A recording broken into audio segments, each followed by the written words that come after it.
Full and ফাইনালের প্রথমে যে খবরে চোখ রাখবো, প্রাথমিকের দুর্নীতি মামলা এবার সিবিআই রাডারে একের পর এক প্রভাবশালী, যাদের সুপারিশে অযোগ্যদের চাকরি হয়েছে, সেই সব রাজনৈতিক প্রভাবশালীদের এবার জেরা করতে চায় সিবিআই। পার্থ চট্টোপাধ্যায়ের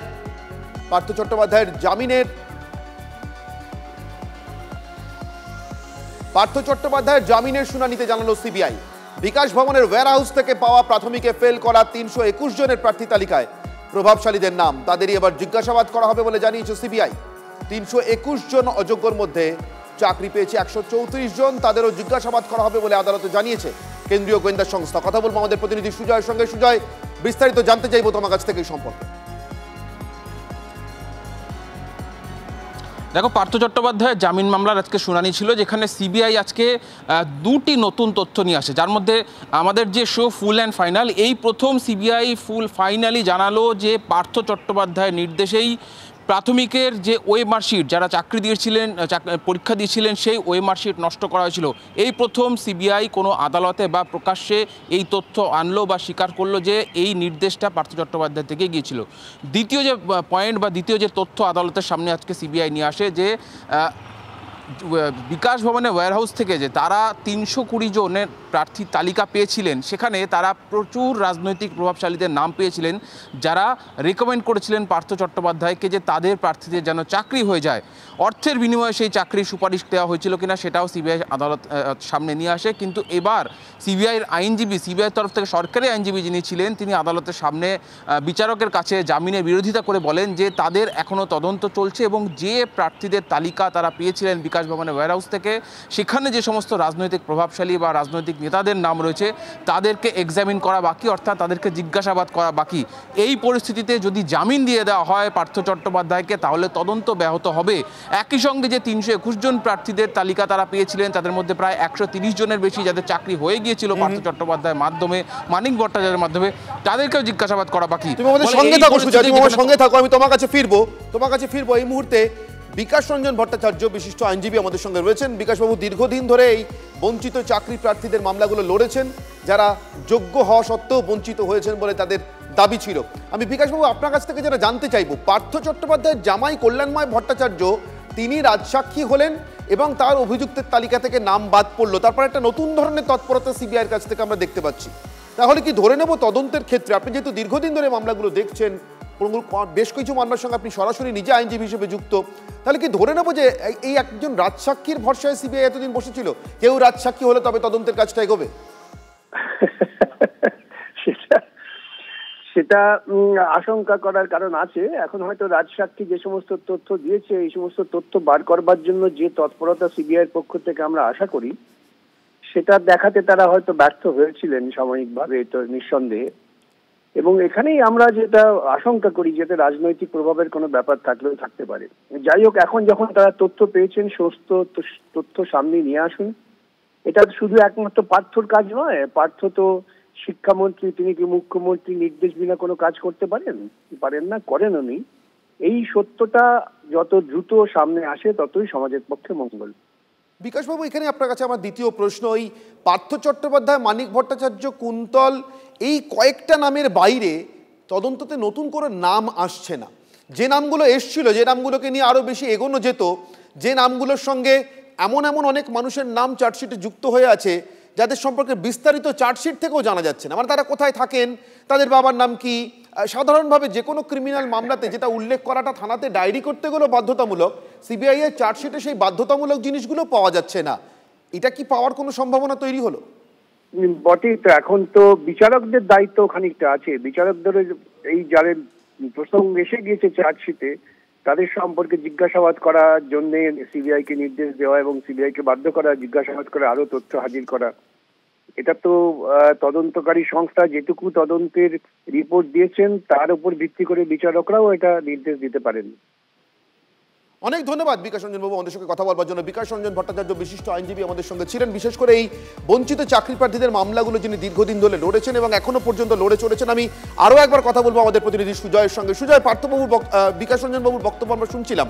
পার্থ চট্টোপাধ্যায়ের জামাই কল্যাণময় ভট্টাচার্য, তিনি কি এই মামলায় সিবিআই এর সর্বশেষ আশ্রয়? নাকি তিনি অন্যতম আশ্রয়? সিবিআই এর তদন্ত যে পথে এগিয়েছে এতদিন পর্যন্ত, আর তার মধ্যে হঠাৎ এই সাড়া, নতুন অভিযুক্তদের খুঁজে না পাওয়া, যারা চাকরি পেয়েছে দুর্নীতি করে তাদেরকে জিজ্ঞাসাবাদে অনীহা, গড়িমসি, এগুলো কি ইঙ্গিত করে সুজয়? দেখো, প্রথমে তোমাকে বলবো, পার্থ চট্টোপাধ্যায় জামাই রাজচক্রী হচ্ছেন ইডির মামলায়, ইডির প্রাথমিক নিয়োগ দুর্নীতি মামলা, যেটা ইডি তদন্ত করছিল, সেই মামলা এখন বিচার পর্যায়ে রয়েছে। সেখানে পার্থ চট্টোপাধ্যায় জামাই কল্যাণময় ভট্টাচার্য রাজসাক্ষী হয়েছেন এবং রাজসাক্ষী দিতে রাজি হয়েছেন, যেটা ইতিমধ্যে নেওয়া হয়ে গিয়েছে। এটা সিবিআইয়ের মামলা। পার্থ চট্টোপাধ্যায়ের আজকে জামিনের আবেদনের শুনানি ছিল সিবিআইয়ের মামলায়। অর্থাৎ তুমি জানো যে সুজয়, ঠিক, ওটা ইডির মামলা, এটা সিবিআই এর মামলা। সিবিআই ক্রাইমটা দেখেছে, ইডি দেখছে ক্রাইমের প্রফিট। দুটো মামলা তো অঙ্গাঙ্গিভাবে যুক্ত। সিবিআই মামলা করতে না এলে তো ইডি আসতো না। ফলে কোথাও কি সিবিআই ডিপেন্ডেন্ট হয়ে যাচ্ছে? ইডি কি পাচ্ছে তার না পাচ্ছে তার উপরে? তাদের নিজেদের তদন্তের অগ্রগতি কোথায়? একেবারে দেখো, নিয়ম অনুযায়ী যখন রাজসাক্ষী তার গোপন জবানবন্দি আদালতে দেয়, সেটা অন্য এজেন্সিও সংগ্রহ করে সেই একই গোপন জবানবন্দির যে তথ্য বা যে কপি, সেটা তারা সংগ্রহ করে। এক্ষেত্রেও সিবিআই সেই কপি সংগ্রহ করবে এবং তারা দেখার চেষ্টা করবে যে কি নতুন তথ্য বা কি নতুন সাক্ষ্য হিসাবে পার্থ চট্টোপাধ্যায় জামাই সামনে এনেছে। কিন্তু সিবিআই তদন্ত পৃথকভাবে চলছে, অন্তত তাদের আদালতে দাবি, এবং তাদের এখন নজরে রয়েছে। আজকে সিবিআইয়ের আইনজীবী, সরকারি আইনজীবী, তিনি যেটা বুঝিয়ে দিলেন আদালতের সামনে, যে তাদের এখন লক্ষ্য এক, সেই প্রভাবশালী রাজনৈতিক ব্যক্তিত্ব যাদের নাম উঠে এসছে, যাদের সেই ওয়্যারহাউস থেকে সেই তালিকা পেয়েছেন, সেই প্রত্যেকটা প্রভাবশালী রাজনৈতিক ব্যক্তিদেরকে একে একে ডেকে জিজ্ঞাসাবাদ করা, এবং সেই তালিকায় যে 321 জনের নাম রয়েছে যারা চাকরি পেয়েছে বা পায়নি, তাদের নাম, তাদেরকে জিজ্ঞাসাবাদ করা, তাদের সঙ্গে কথা বলা, যে যারা সুপারিশ করেছিলেন, যে প্রভাবশালীরা কেন সুপারিশ করেছিলেন, কিসের ভিত্তিতে সুপারিশ করেছিলেন, তারা তো ফেল করা চাকরি প্রার্থী, 321 জনেরও বেশি যারা ফেল করেছিল, সেই প্রার্থীদেরকে কেন একজন প্রভাবশালী বা মন্ত্রী তিনি কেন সুপারিশ করতে গেলেন, এটা সিবিআই জানতে চায়। এই পর্যায়ে তারা রয়েছে। এবং ধন্যবাদ সুজয়। অর্থাৎ সিবিআই এর এই নতুন দাবি, যে ওএমআর শিট নষ্ট নিয়ে এত কাণ্ড, যে ওএমআর শিট নষ্টের জেরে আজ পর্যন্ত রাজ্য সরকার, এসএসসি, প্রাইমারি শিক্ষা পর্ষদ, প্রাথমিক শিক্ষা পর্ষদ কেউ হলফ করে এটা বলতে পারলো না আদালতে দাঁড়িয়ে যে হ্যাঁ আমাদের কাছে অ্যাকচুয়ালি যোগ্য উত্তীর্ণদের একটা তালিকা আছে, এই তালিকা থেকে যারা চাকরি পেয়েছিলেন তারা যোগ্য, বাকিটা ভেজাল, বাকিরা অযোগ্য, তারা অযোগ্য হয়েও চাকরি পেয়েছিলেন সম্ভবত ঘুষের বিনিময়ে বা কোনো দুর্নীতি, অন্য কোনো রকমের দুর্নীতি করে কোনো সুপারিশের বিনিময়ে, তাতে অর্থ থাক অথবা না থাক। কিন্তু সেই ওএমআর শিটটা নষ্ট করতে বলেছিল কে? এতদিনের পর পার্থ চট্টোপাধ্যায় সে ওএমআর শিট নষ্ট করেছিলেন বলে আদালতে দাবি করলো সিবিআই। আমি কথা বলবো, আমাদের সঙ্গে রয়েছেন জগন্নাথ চট্টোপাধ্যায়, রাজ্য বিজেপি সাধারণ সম্পাদক। জগন্নাথবাবু, আশা দেখছেন নতুন করে, নাকি আশার জায়গায় অন্য কোনো সন্দেহ হচ্ছে? পার্থ চট্টোপাধ্যায় ওএমআর শিট নষ্ট করেছিলেন নিজের সিদ্ধান্তে, এতদিনে হয় এটা জানা গেল যে ওএমআর শিটটাকে নির্দেশ দিয়েছিল নষ্ট করবার, কিন্তু পার্থ চট্টোপাধ্যায়কে কে নির্দেশ দিচ্ছিল বা দিয়ে যাচ্ছিল সেটা তো এখনো জানা গেল না। আশা এবং নিরাশা দুটোই আপনাদের সংবাদ মাধ্যমের। আপনারা আজই সেটিং বলেন তো কালকে বলেন সিবিআই অতি সক্রিয়। আমরা জানি যে আর্থিক দুর্নীতি মামলায় তদন্তকারী সংস্থাগুলি যে পর্যায়ে যেভাবে তদন্ত করা উচিত তারা সেভাবেই তদন্ত করছে। এবং আজ আপনি যেটা বললেন বা জানাচ্ছেন যে নতুন আপডেট হচ্ছে এই মামলায়, সিবিআই আদালতে দাবি করেছে যে এই ঘটনায় মাস্টারমাইন্ড পার্থ চট্টোপাধ্যায়। এবং আপনি বলতে পারেন মাস্টারমাইন্ড পার্থ চট্টোপাধ্যায়, মাস্টারমাইন্ড কেন পার্থ চট্টোপাধ্যায় এই ওএমআর শিটগুলি ধ্বংস করে দেওয়ার নির্দেশ দিয়েছিলেন? তার সূত্র লুকিয়ে আছে কাকুর ওই সাহেবের কাছে, যে কাকু তার কথোপকথনে যার রেকর্ড এসেছে 72 বার যে সাহেবের কথা বলেছেন সেই সাহেবেরই নির্দেশ ছিল। এবং তারপরেও দেখতে হবে সাহেবকে কে নির্দেশ দিয়েছিলেন। এবং আমরা মুখিয়ে আছি এই বিষয়গুলি নিয়ে। লন্ডনে কি আলোচনা হয় কেলগ কলেজে, আমার ধারণা কেলগ কলেজের মূল কেলোটা এটাই হতে চলেছে। আর এদিকে পার্থ চট্টোপাধ্যায় একদা ভারী মন্ত্রী, ধীরে ধীরে ধীরে ধীরে আমি যে জেলা থেকে আসি সেই জেলার বোমাব্রত আছেন তার মতো হালকা হতে শুরু করেছে। অনেক ধন্যবাদ আমাদের সঙ্গে কথা বলবার জন্য এবং আপনার প্রতিক্রিয়ার জন্য। জগন্নাথ চট্টোপাধ্যায় রাজ্য বিজেপি সাধারণ সম্পাদক আমাদের সঙ্গে ছিলেন। অর্থাৎ পার্থ চট্টোপাধ্যায় অবশেষে একটা নাম পাওয়া গেল যার নির্দেশে ওএমআর শিট নষ্ট হয়েছিল এবং যার জন্য এখনো পর্যন্ত, এমনকি সুপ্রিম কোর্ট পর্যন্ত, দেশের সর্বোচ্চ আদালত দুধ আর জল আলাদা করতে পারছে না, যোগ্য আর অযোগ্য আলাদা করতে পারছে না। কিন্তু পার্থ কি নিজের ইচ্ছে স্বেচ্ছায় এটা করতে বলেছিলেন, নাকি পার্থকেও কেউ নির্দেশ দিতেন, তার নির্দেশে এই ওএমআর শিটগুলো তিনি নষ্ট করতে বলেছিলেন বা গোটা দুর্নীতির জালটা সাজিয়েছিলেন? আমরা উত্তরের অপেক্ষায় থাকবো। আপাতত গ্রেফতারির পার্থ চট্টোপাধ্যায়ের গ্রেফতারি প্রায় 3.5 বছরের মাথায় জানা গেল যে পার্থ চট্টোপাধ্যায় ওএমআর শিট নষ্টের নির্দেশ দিয়েছিল। এবার পার্থ চট্টোপাধ্যায়ের মাস্টার মাইন্ড কেউ ছিলেন কিনা সেটা জানতে আরো কত বছর অপেক্ষা করতে আমাদের নিশ্চিতভাবে তার জন্য অপেক্ষা থাকবে। আপাতত চলে যাব ফুল অ্যান্ড ফাইনালে পরের খবরে, মানে বাকি যে খবরগুলোতে আপনার নজর থাকবে, যে খবরগুলো ডেভেলপ করছে। বলি না প্রত্যেক দিন এই সময় আপনি বুঝে নিতে পারবেন আজকের দিনের জন্য কোনটা হতে চলেছে আপনার দেখার মতো, নজর রাখার মতো ফুল অ্যান্ড ফাইনাল খবর। বিজেপির বারুইপুরের কর্মসূচি, যে কর্মসূচি শুরুতেই নাকচ করে দিয়েছিল প্রশাসন। আপনারা জানেন এই কর্মসূচি কেন তৈরি হয়েছে।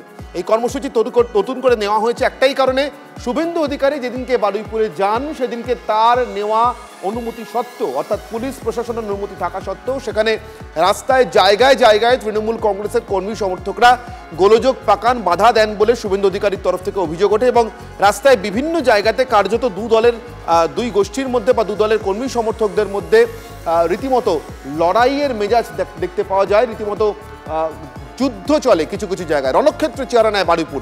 আজ তারই প্রতিবাদে শুভেন্দু অধিকারীর এই বারুইপুর যাওয়া এসপি অফিসের অভিযান এবং যে অভিযানের কর্মসূচির জন্য তাকে শেষ পর্যন্ত আদালত থেকে নির্দেশ নিয়ে আসতে হয়েছে। আমি কথা বলবো আমাদের প্রতিনিধি অভিজ্ঞানের সঙ্গে। অভিজ্ঞান, আগের দিনে কর্মসূচির যে পরিপ্রেক্ষিত, যে বাধা ইত্যাদির অভিযোগ শুভেন্দু অধিকারীরা করেন এবং রাস্তায় সত্যি কার্যত খণ্ডযুদ্ধ দেখা যায় বিজেপি এবং তৃণমূল কর্মীদের মধ্যে বিভিন্ন জায়গায়, আজ তার প্রতিবাদ কর্মসূচি, আবার আদালত থেকে নিয়ে আসা নির্দেশের পরিপ্রেক্ষিতে প্রতিবাদ কর্মসূচি, কি অবস্থা দেখছো এখন?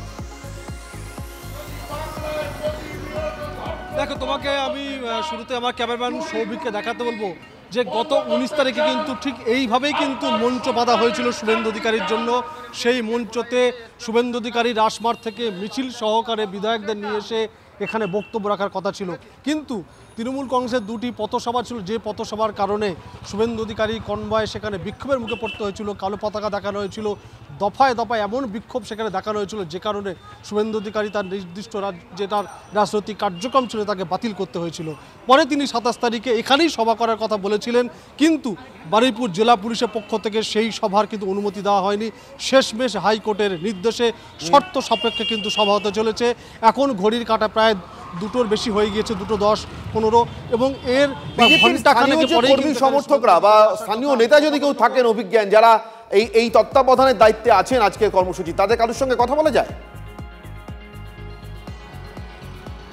আমার সঙ্গে রয়েছেন যাদবপুর সাংগঠনিক জেলার সভাপতি রয়েছেন মনোরঞ্জন যোদ্ধা, তার সঙ্গেই কথা বলে নেব। মনোরঞ্জনবাবু, এই যে আপনার সভা হতে চলেছে, মানে অবশেষে কি বলবেন?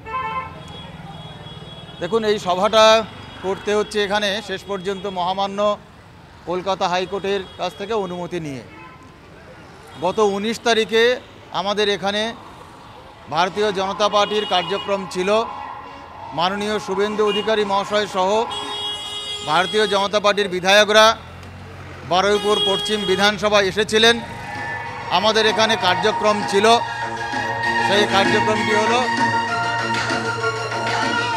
যে রাজমার্গ থেকে শুরু করে এসপি অফিস পর্যন্ত আমাদের মিছিল ছিল, কিন্তু সেই মিছিলের পথের উপরে দুটো সমাবেশ করা একেবারেই, অর্থাৎ আগের দিনে বারুইপুরে শুভেন্দু অধিকারীর যে নির্ধারিত সভা, সেই নির্ধারিত সভা আটকানোর জন্য শুভেন্দু অধিকারী এবং বিজেপির নেতাদের অভিযোগ ছিল যে ওই সভা আটকানোর লক্ষ্যেই তৃণমূল কংগ্রেস দুটি পথসভা করে এবং আশ্চর্যজনকভাবে প্রতিস্পর্ধী দুটো রাজনৈতিক দলকে একই দিনে এমন কর্মসূচি একই জায়গায় করবার অনুমতি দেয় পুলিশ, যার প্রতিবাদে আজকে এসপি অফিস ঘেরাও অভিযান বা এসপি অফিস অভিযান বারুইপুরে বিজেপির, এবং সেই অভিযানকে কেন্দ্র করে আবার নতুন করে উত্তেজনা ছড়ায় কিনা সেদিকে নজর রাখতে হবে। আপাতত শুভেন্দু অধিকারী, দিলীপ ঘোষ এবং জয়প্রকাশ মজুমদার বিজেপি এবং তৃণমূল কংগ্রেসের পক্ষ থেকে আজকের এই কর্মসূচি সম্পর্কে কে কি বলছেন শুনে নেন।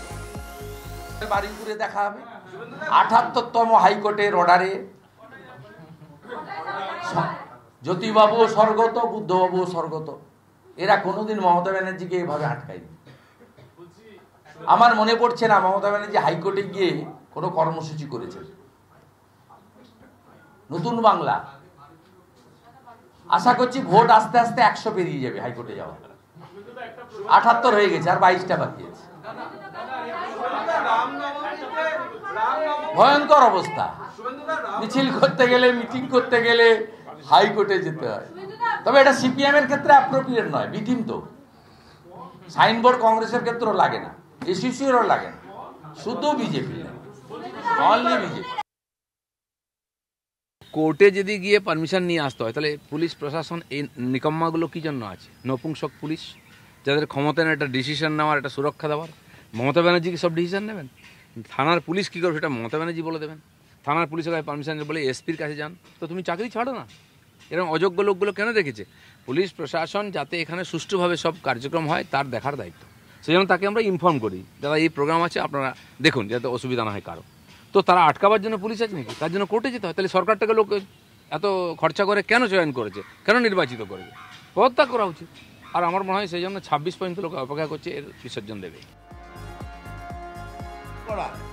এইটাতে শুভেন্দু অধিকারী খুব মাহির, ওস্তাদ।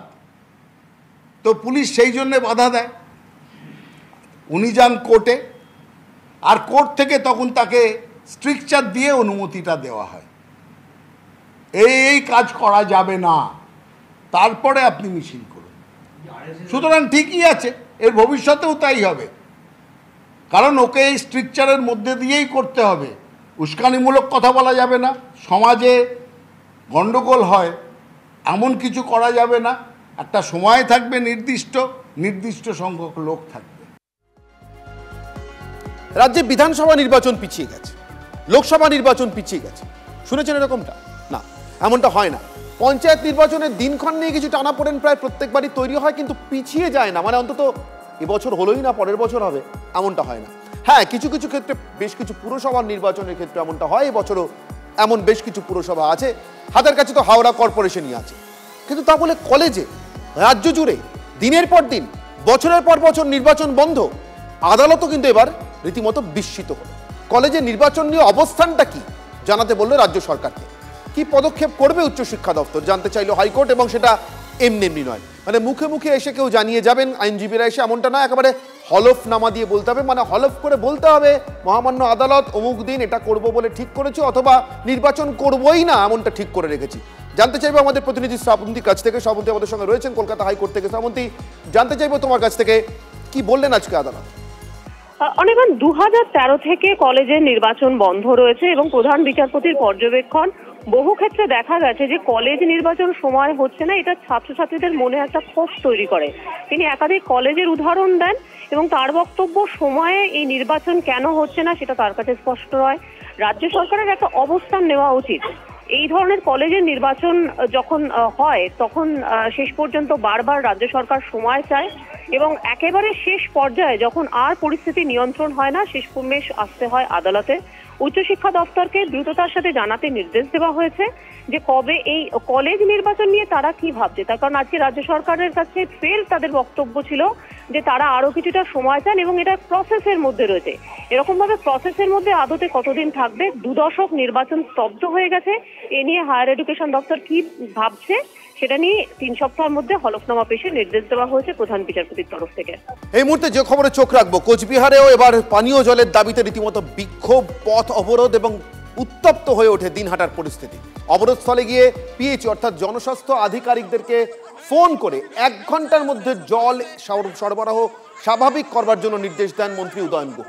বামনহাটে কর্মসূচিতে যাচ্ছিলেন উত্তরবঙ্গ উন্নয়ন মন্ত্রী উদয়ন গুহ, এবং তখনই সাহেবগঞ্জ রোডে জলের দাবিতে এই পথ অবরোধ দেখতে পান মন্ত্রী। তারপরেই নেমে পড়ে সরাসরি মানুষের সঙ্গে কথা বলার পরে এলাকাবাসীর অভিযোগ শুনে তিনি ফোন করেন জনস্বাস্থ্য কারিগরি দপ্তরের আধিকারিকদের।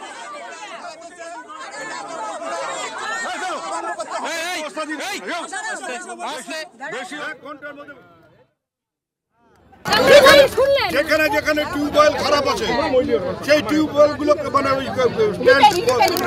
খারাপ আছে ওগুলোকে ঠিক করার বন্দোবস্ত করো। আমি বললাম তো এখন 11টা বাজে 10 আমি বামনহাট যাচ্ছি, আমি ফেরার পথে যেন দেখি তুমি এখানে এসছো, তুমি এখানে চলে আসো, এখানে এসে কোথায় কোথায় স্ট্যান্ড খারাপ আছে সেই স্ট্যান্ডগুলো ঠিক করে বন্দোবস্ত করো।